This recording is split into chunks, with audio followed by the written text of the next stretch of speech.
Hey guys, and welcome back to another episode of Drawing with T. Well, Draw with T. It's gonna be a shorter, less glamorous episode, but there's still some things to talk about here.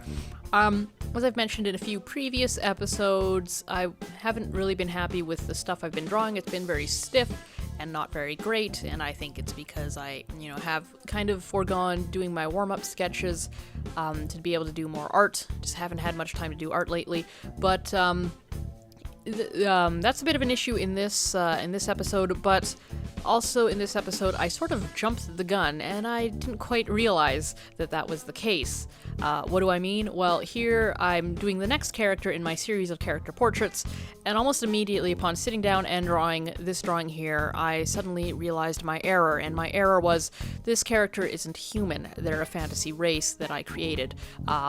They're called the Duro. There's actually two races, very similar. They're kind of sub-races of each other. There's the Shio and the Duro. And this character is actually probably gonna end up being a mix of them. Now the problem is, very, very, very early on in Kazimir, they were simply elves. They were originally going to be elves. It was a much more tropey story back then, but then things evolved and I came up with something very elf-like, but I think better. Think like dryads and elves, and then some other stuff that we'll get to in later episodes. Having realized that, I also realized that I haven't actually drawn any real concept art of these Duro or Shio. And here I was trying to remake a character that was of a race that I hadn't drawn yet. And I tried to do it, I tried to stuck with it since the video was, the tape was rolling as it was, footage was rolling, and I thought, well, maybe I'll come up with something and it'll look good enough, and, going forward I can do some more concept art. I kind of figured that actually wasn't going to work because there are some other Shio and Duro characters I'm going to have to do concept art of, and simply getting away with one doesn't mean that the others are going to be easy. So basically this is me struggling to draw a character I haven't drawn in a while and update her look when the race hasn't been updated. And I'm going to be honest, I'm going to spoil this episode. It doesn't particularly go well.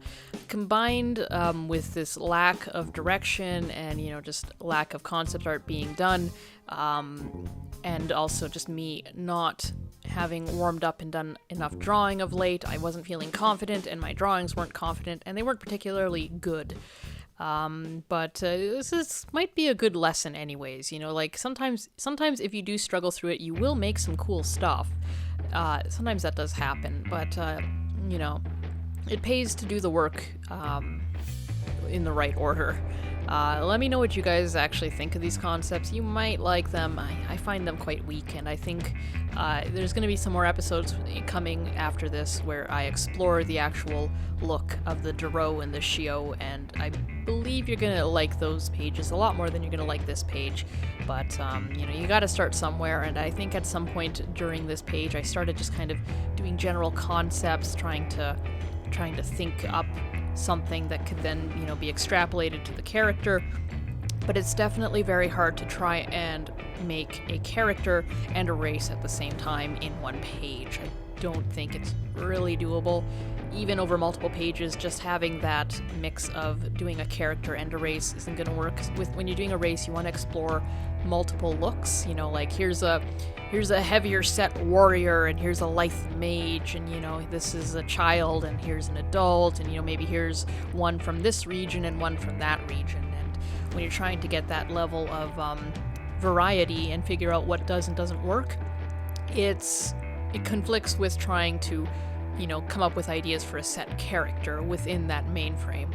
If you're making a moody character, which I'm kind of doing here, and you don't quite know what sort of moody stuff you can pull from the race, it's not going to go very well. I might give her horns here, but then it later turns out they don't really have horns, or maybe she doesn't have horns and they do have horns, or maybe her hair is, quite long and, kind of down pointed, but then it turns out they don't really have hair, they kind of have upward pointed spines, so, how do you do a moody character with that?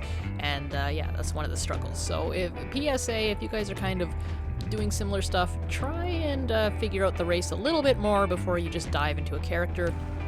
I think the one the one point that, is against this but also works is if you design your character first and then later on you invent their race. I think that can help a bit, or that's acceptable. But I often find that it's often just better to draw a little bit of the race and then the character. Even if you're not going to see much of the race, then you don't have to draw much, but you kind of just want to know what makes your character unique, what makes them normal, and, what sort of variations can happen, just so you don't suddenly have a race of your character but with different hair colors. I mean, if you want your race just to be your character with different hair colors, that's fine.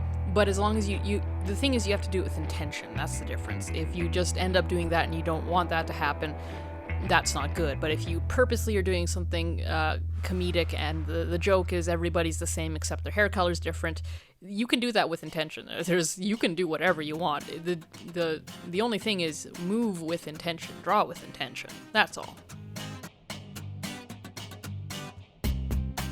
And here now you can see I'm getting kind of wild. At this point I accepted that I probably wasn't going to walk away with this with enough art to move on to a proper portrait of the character. And here you can see I'm even now. This is the moment I realized. I'm like, well,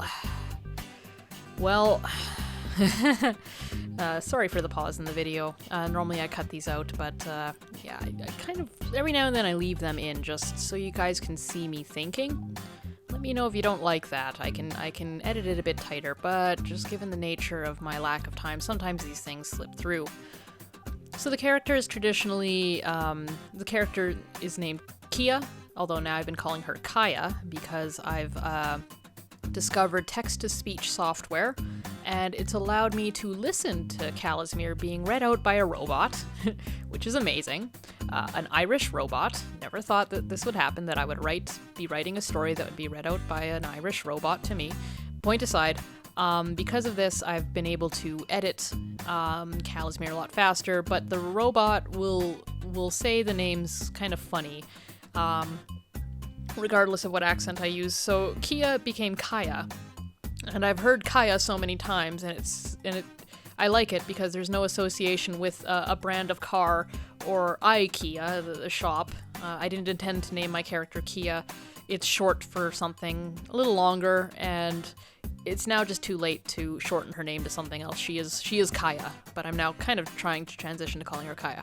Anyways, the character is named Kaya. She's kind of a bit of a broody character, so the idea of having her hair down over her eye, her scarred eye, has always been a thing, but here I try to explore different hairstyles, like maybe it would work better if her hair was pulled back. Part of this was also because her hair looks basically the same as Tristan's, minus a few little things, like her ponytail is a little longer, and the hair is pulled back here rather than flowing forward. And again, as I said about intention, that's not really intentional, although I might at some points pretend that it is, because Kaya sort of represents a path that Tristan could fall down if she's not careful, kind of, the fallen hero, the hero that doesn't succeed, the hero that falls for the dark, their dark heart and all that. So, I could play it off as that, but really all that's happening here is I only know one hairstyle about, that's down and covering over the eyes, and I've used it on 2 characters. And, you should practice your weak points, and at some point I will practice haircuts, but it's not something incredibly pressing, or wasn't pressing until this point. At the time of recording this, I've kind of moved past this character, and I'm on to some other stuff that doesn't really involve hair, so it'll be a bit longer before I actually get around to doing haircuts and the like. But it will be coming, because there are 20 characters, and at some point I'm just going to run out of ideas, and suddenly I'm going to have 2 blonde characters with the same haircut, and there's not going to be a reason that I can explain why that is, and everybody's going to get them confused, I'm sure. But we all have weaknesses in art, and it's always a thing.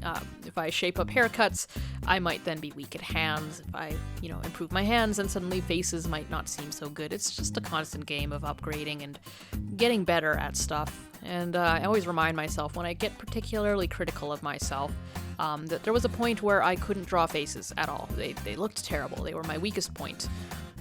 To the point that I would literally draw and invent characters that didn't really have faces, whether it was like the element of fire contained in a shape, and they only had eyes, nothing else. No, nothing else. Just eyes and fire hair.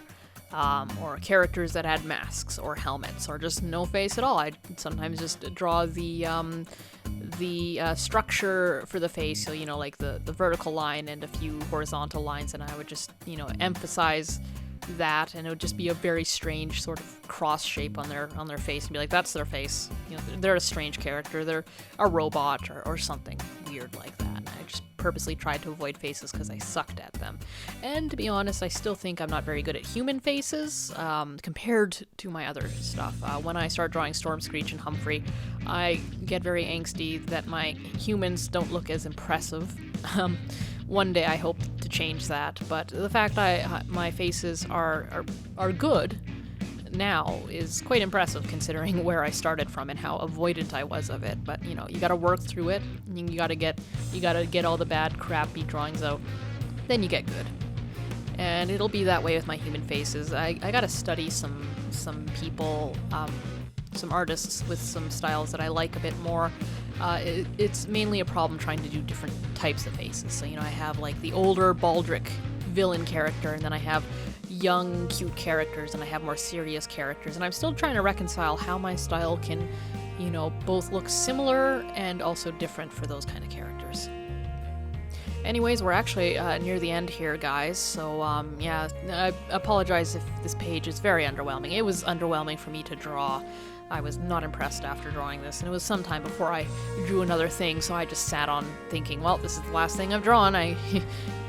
Not as good as I used to be, which happens as an artist. But anyways, tune in for the next episode. It will be better. I'm going to be doing some concept art for the Shio and the Duro for probably the next 1, maybe 2 episodes. I might cut it into 2 episodes. Anyways, if you like this, or, whatever, maybe if you didn't. Anyways, like, comment, and subscribe, and I will see you guys in the next episode.